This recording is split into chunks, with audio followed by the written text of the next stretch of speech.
Hello, everybody, and welcome back to another Monday LinkedIn Live coffee chat with my amazing guests. And we have another amazing guest today, James Connor. But, James, before I get to you, just a quick reminder to everybody, if you want to watch this interview on replay or if you want to check some of the past interviews, you can do that here on LinkedIn, or you can go to our YouTube channel, Fail Coach.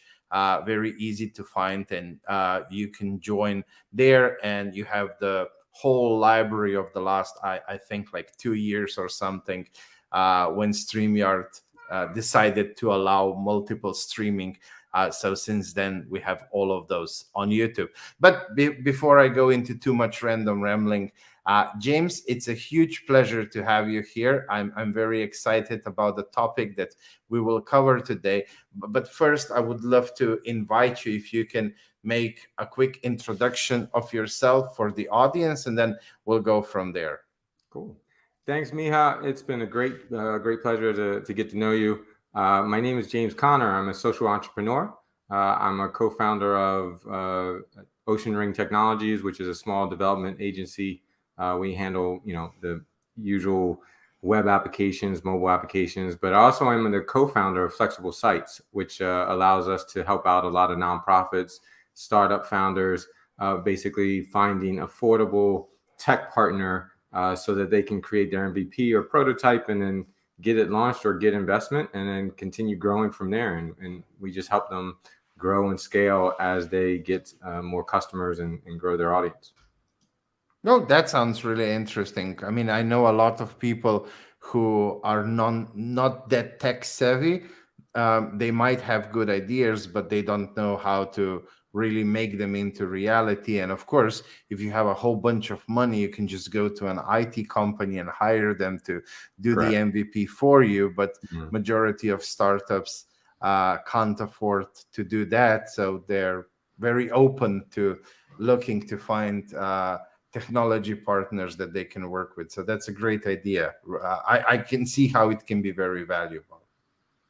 Yeah, there's quite a few people that we've talked to, a lot of founders.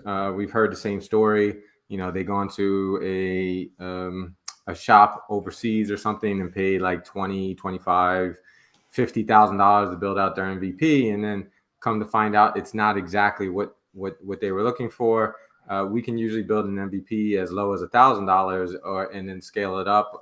But usually our projects are usually around the $3,000 to $5,000 range. It's very affordable, and like I said, they get a team behind them.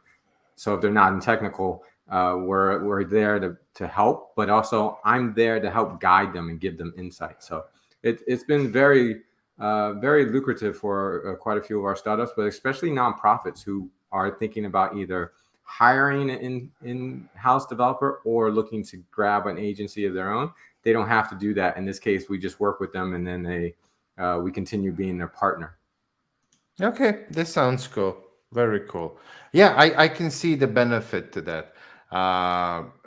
But James, our topic for today is remote work when hiring. So we'll be talking from the perspective of a business owner, of a startup founder, of the entrepreneur when they're Mhm. hiring, and what are the benefits. We just briefly talked before we went live how this whole corona thing changed everything, and that we're most probably never going completely back to how things were. We might go a little bit back on the craziness that was happening in 2020, 2021, but remote work in some form or a combination or hybrid or something, I think is definitely here to stay. So I would love to hear some of your experiences, some of your ideas, some examples, and we can maybe help some of our listeners in decision making when it comes to remote work hiring. Yeah, definitely. I mean, remote work is here to stay. I mean, one thing that came out of the pandemic was that the fact that Before, right? Before the pandemic, you couldn't find that many remote only opportunities out there. Businesses were fighting like, hey, look, no, we prefer you to be here in meetings and things like that, or we want you to come into the office, drive your butt into in to see the other coworkers. But once they were forced to actually say, okay, well, in order for us to work and nobody can leave their house, let's figure out how to get this thing remote. Now, once they did that, once the companies were able to keep their business going, and at the same time, people were allowed to work from wherever they are, there was no going back. Now that you've proven that remote works, the business continues working, people are still productive, you just have to keep it that way, because now people aren't going to want to get in the car and get ready and get dressed and go into an office when they can get the same work done. They don't have a commute of 45 minutes or 30 minutes. They can just take their time. They can spend more time with family and, have less stress at the end of the day, because they don't have to worry about being in the office all day. But James, in your opinion and in your experience, what is the hold on the other side? Why are companies, why are entrepreneurs, business owners not more inclined? When I talk to them, you can still sense that there's, like, oh, when I have people here, I can see them, I can talk to them. I think communication is a big thing, and then just the casual stuff that happens in between work, the water cooler conversations, and Right. the random, hey, I bought a few beers, let's smash a few of them, and so on, and so those are some fears. Plus, some that are more micro managerial, they might say, oh, like, I want to see people Exactly. here, I want to breathe down their neck and see what they're doing, not doing. So what do you see the most on the side of the businesses? For the businesses that we work with, mostly they're already open. They have an open mind to remote work. Now, there are a few people that I've talked to that we've actually hired, and they said, "Hey, I'm moving here because you're totally remote, Jim, and you're working on all these various projects."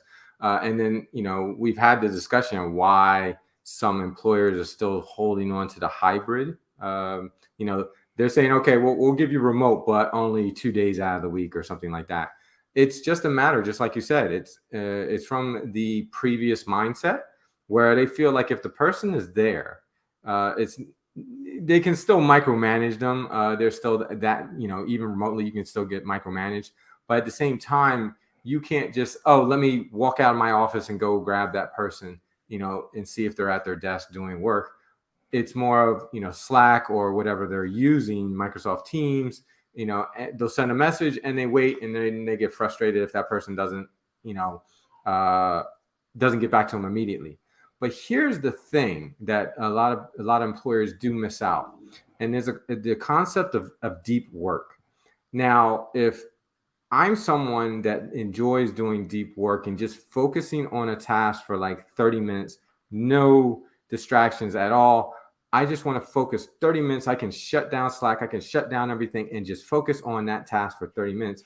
Doing that in an office is a lot more difficult. And employers don't always realize that if you allow someone to just be able to focus on something, they can really sit in on that problem and then come up with a solution. And at the end of the day, that's the most productive part you want, regardless of if they're right there, you can see them at their keyboard typing or replying to an email.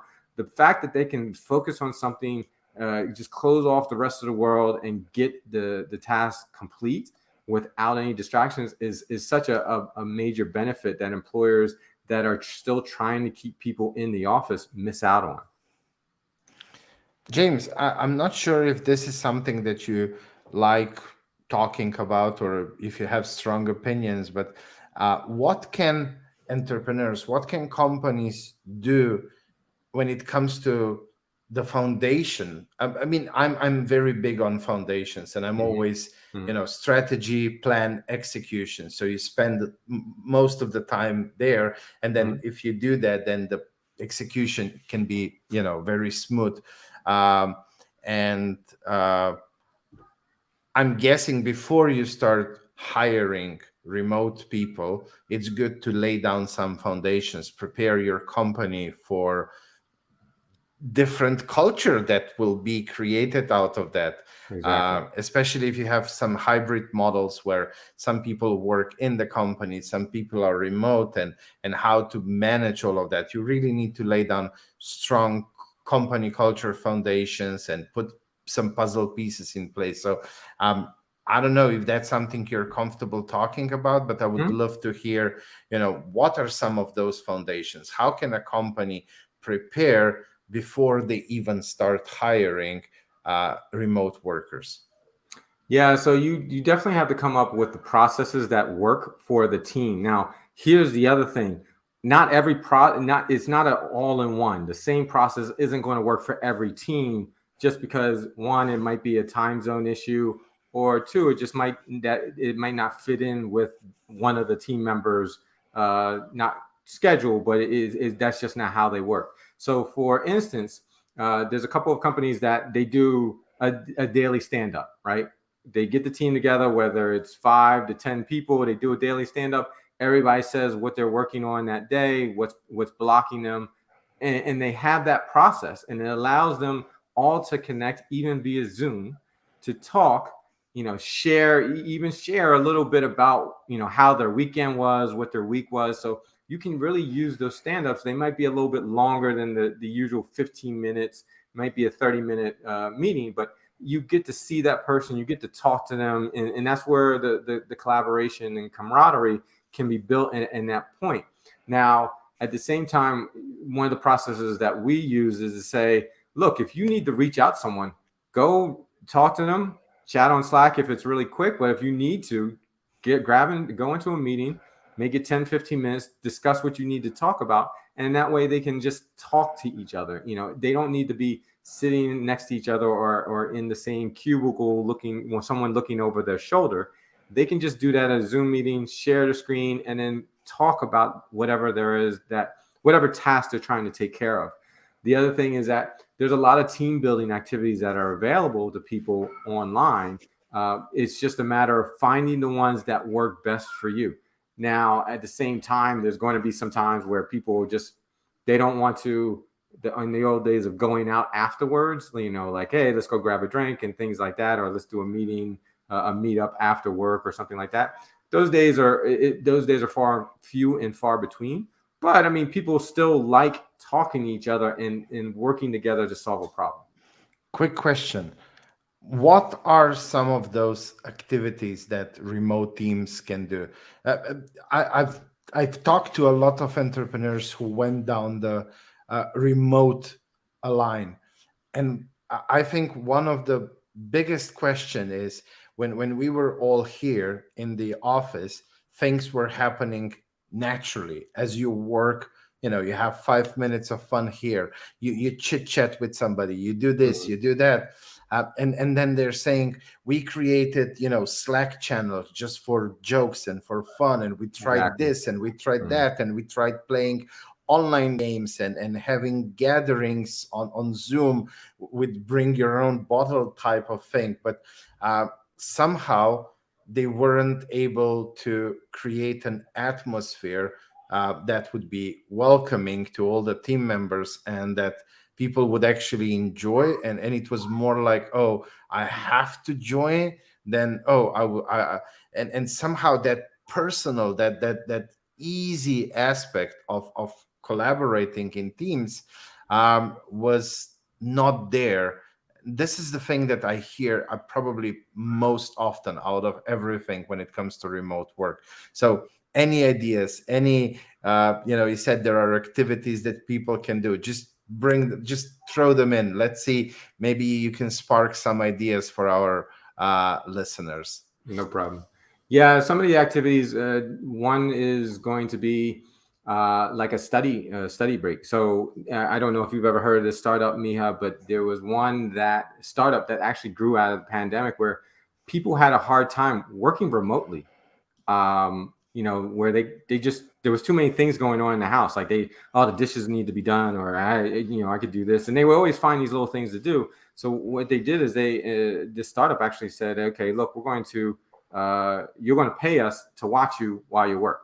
So then some companies started doing that. They said, okay, well, look, we're just going to have this open Zoom meeting. You can join when you want and just work. So then when you wanted to look up, you would see other people working, and you would sit there and say, oh, I forgot, I need to talk to this person. So then you could go on Slack or in Zoom privately and chat with that person, knowing that they were right there. Or you wanted to comment, like sometimes the teams would make it fun because, you're on Zoom, you're on camera, and you're all working, doing your thing, but you're not really paying attention to the Zoom. Some people will wear like crazy hats or wear something, a shirt, a very colorful shirt, and then wait for the comments. So then they would play around with each other during those periods of time throughout the day.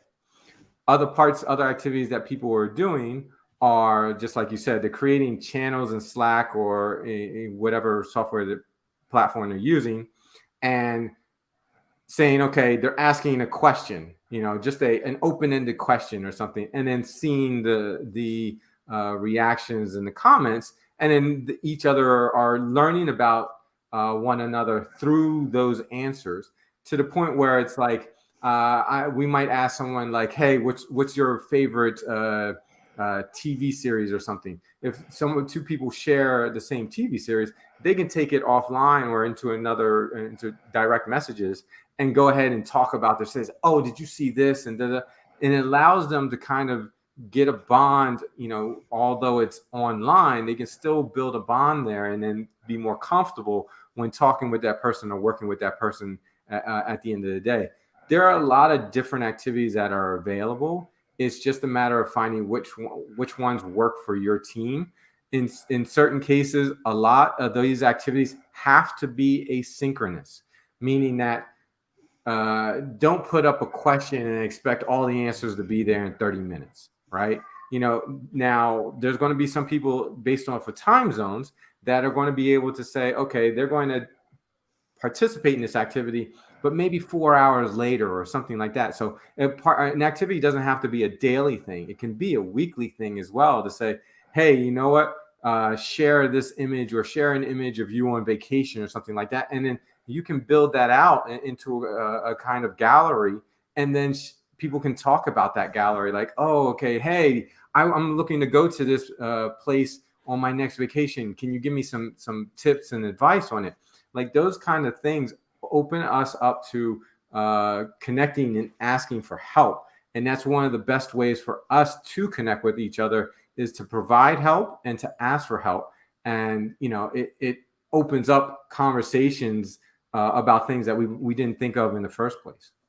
James, how important is leadership?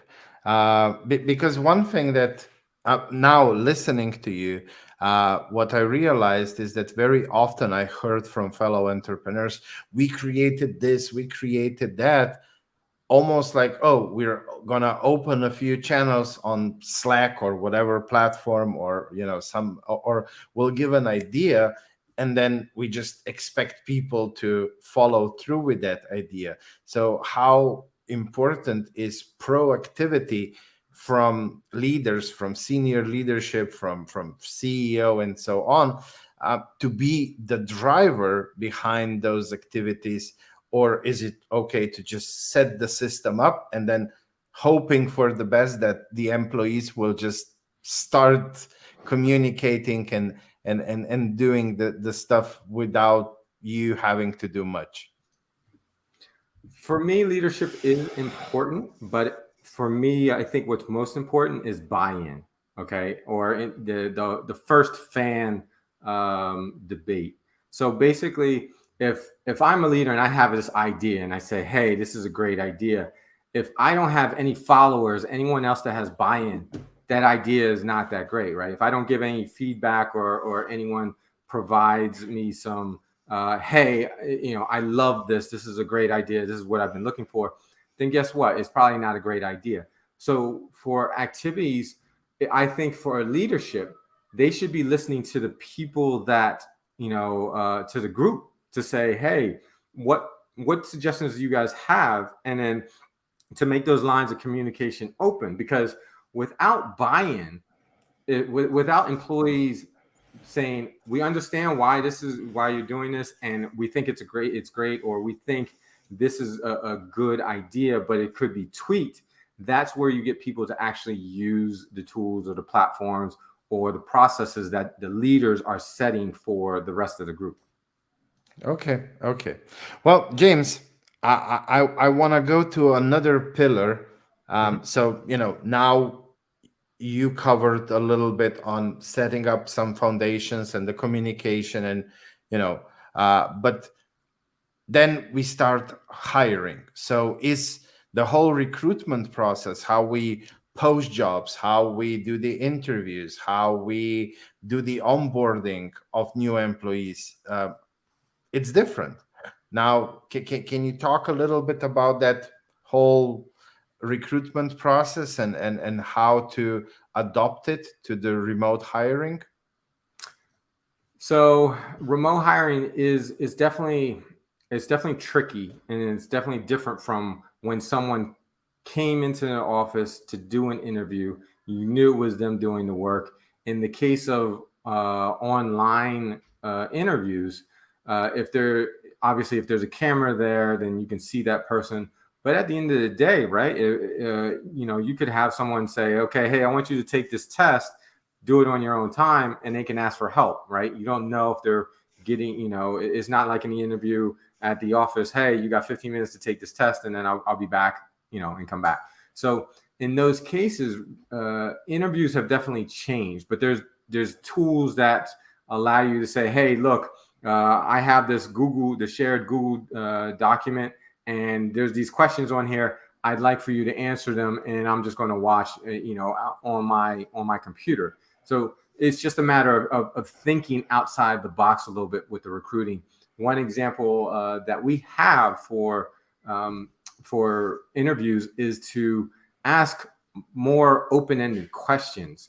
Get them to actually think, rather than, because you don't really get a chance to listen and see them in person.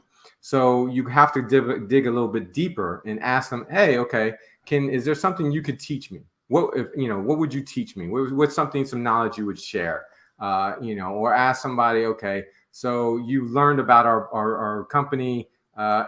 Say you get you're in an elevator with a prospective client. What would you tell them about our company? See if they did their homework. See if how much buy-in they have into what the company is selling.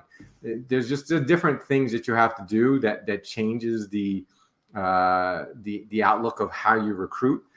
In this case, recruiting, when you're talking about being in-house, right? Being in the office, you're only allowed so many people, right, within the area of the location of the office, right? So you're saying, okay, we're only looking for people within an hour's drive of the office. So then your base of people that could be, The world becomes your hired. oyster. Yeah, exactly. Well, I mean, the people in your time zone become your oyster, but you can go as long as it's like, hey, look, if I'm in Cleveland, Ohio, you can still hire someone in Nashville, Tennessee now with the same skills. So it opens up. It does allow you to find more people. What about onboarding? Onboarding is just a process, right? You find out what works and what doesn't work. So first, you're going to say, okay, we're going to onboard you. Here's a document we need you to read and get the make sure you understand the processes. They can take a quiz if there's something in that regard to make sure they understand everything. And then paired programming, or just having someone, like I said, in that study group, and if they have questions, they have a Zoom call that they are connected with someone who can onboard them, say for the first week, and just say, hey, for a couple hours, this Zoom is going to be up. We can go in there and you can ask whatever questions you want, and then go from there. or the person can watch them and say, okay, this is how I'm doing it, and then say, oh, okay, you might find it might be easier this way. But with screen sharing nowadays, it's really easy to onboard people, and then also let them go and try to let them figure it out on their own. But with Slack and Microsoft Teams, they can just send a message, ping them, and then hopefully they're available, and ask their question and go from there. Okay. Yeah, I mean, it all makes sense. Well, James, um, who should reach out to you? Like, some people were watching live, are watching live. Um, there will be more people watching the replay. So, who should reach out to you? And what's the best way to get in touch with you? Who are you looking forward to meet the most? I'm looking for other social entrepreneurs. I'm looking for people that are looking to make a positive impact, but also people that just need help with their technical needs. Where I'm a person that is part of various communities, and at the end of the day, I'm trying to make sure those people aren't cheated or lose their money. There's a lot of places that they'll go to some place, and everybody has someone. They know someone or a friend that, hey, they had an idea, they paid someone to build something and it didn't go anywhere, or they spent money and it just didn't come out the way they wanted it to. So at the end of the day, I'm trying to avoid those scenarios because it happens a lot. There's a young lady that I work with. She paid a developer $30,000 as the down payment to build out her platform, and when he finally said, okay, it's all ready, he showed it, and she says, okay, great, when can I start using it? He says, well, you need to pay the other $30,000 because once I give you the code, it's yours, and then you may not pay me. So then she paid the whole $60,000, and then when she got the code, things didn't start working the way that she thought it should work. So then next thing you know, she had another developer look at it and said, hey, this is all smoke and mirrors. So that was $60,000 that she cost her. And that's not the only story. There's just so many stories out there of even nonprofits running into the same issue. And I just get tired of hearing it. So I'm saying, you know what, look, I want to be out there helping those people. I'm going to provide the service. I'm going to allow people to reach out to me. I'm going to give them my time and give them my suggestions. And hopefully they understand that. And what's the best way to get in touch with you? Is it LinkedIn? Is it your website? What's the best way? They can reach me in LinkedIn, James Connor. Also, they can look at flexiblesites.com, which is a website that, like I said, we're partnering with a lot of different people, and we work for the nonprofits and startup founders.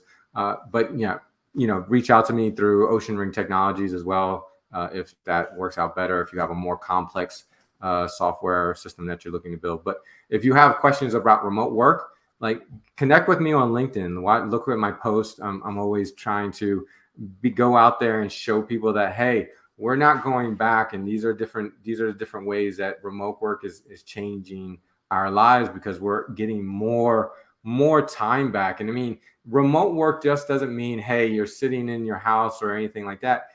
For example, there's a young man that I know. He started working remotely. And what he did is he converted his garage into his office.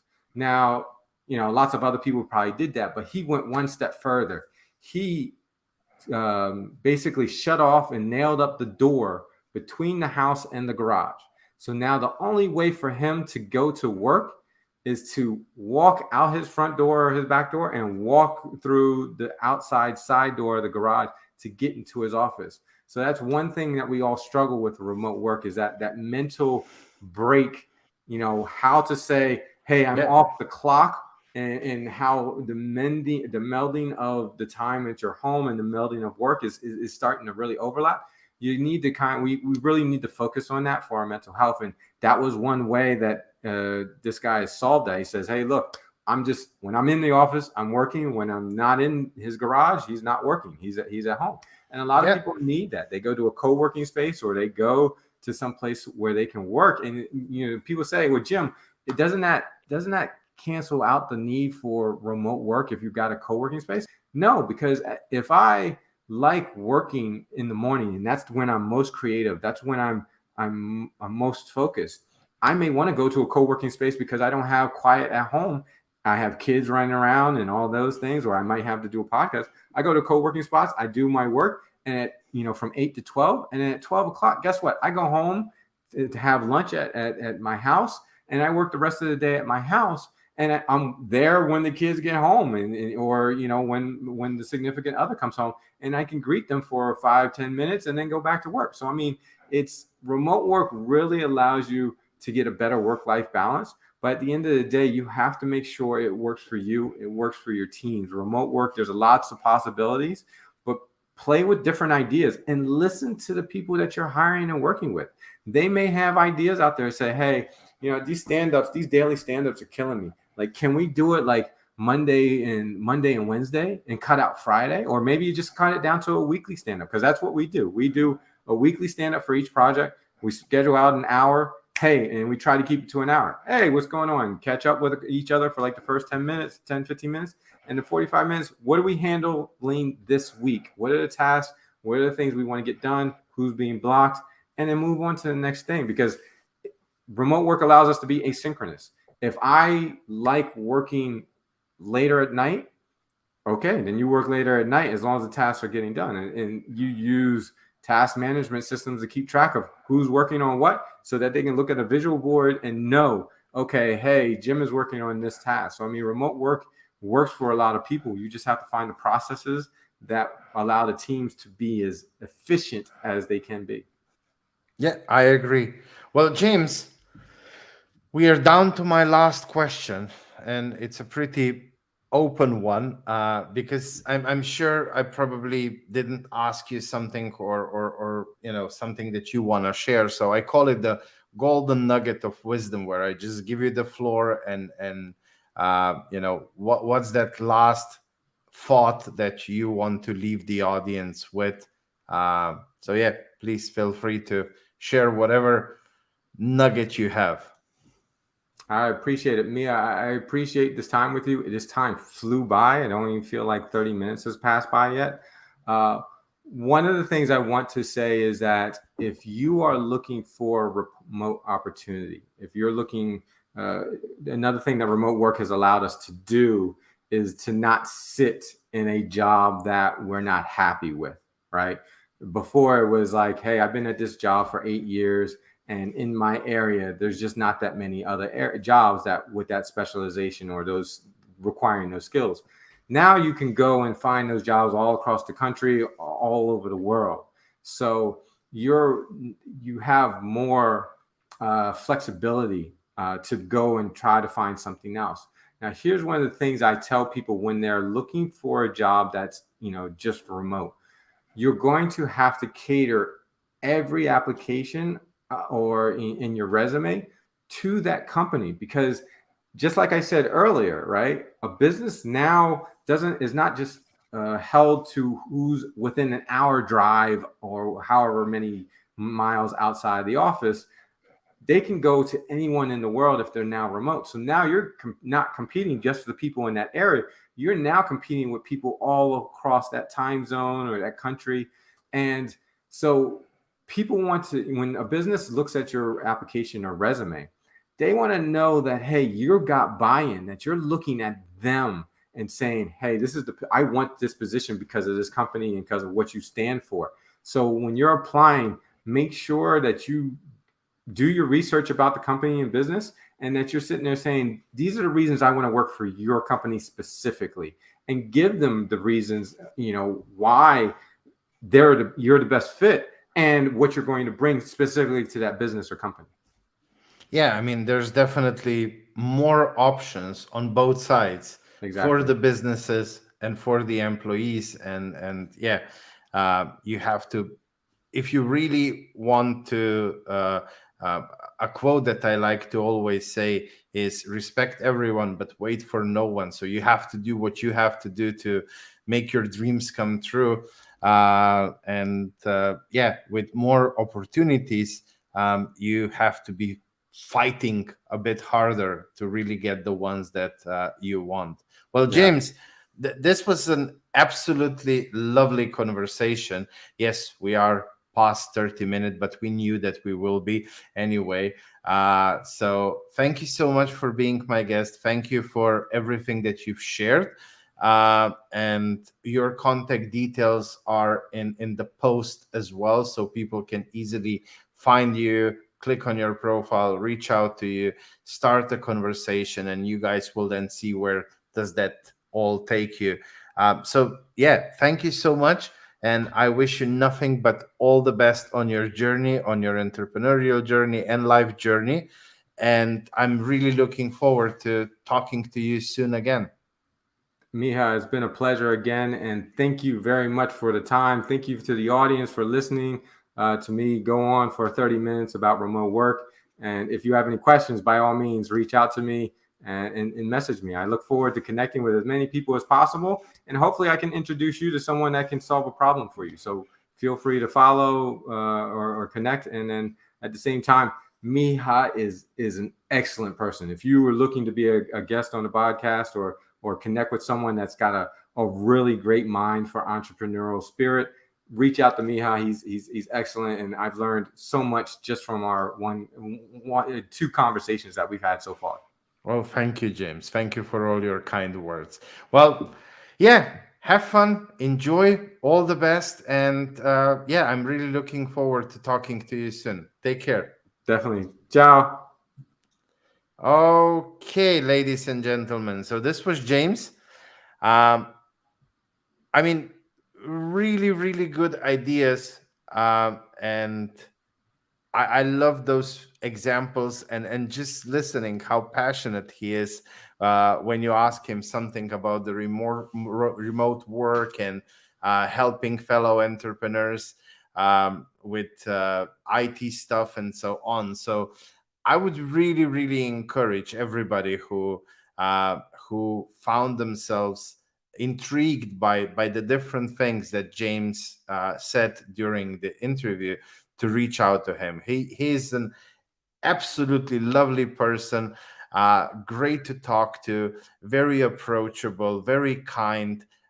So yeah, once again, all my recommendation that you reach out to James. With that, yeah, we'll be back. I think not next Monday, but one Monday later with another guest. So the interviews continue. I hope you guys are getting some value out of that. And yeah, the YouTube channel is growing. Yeah,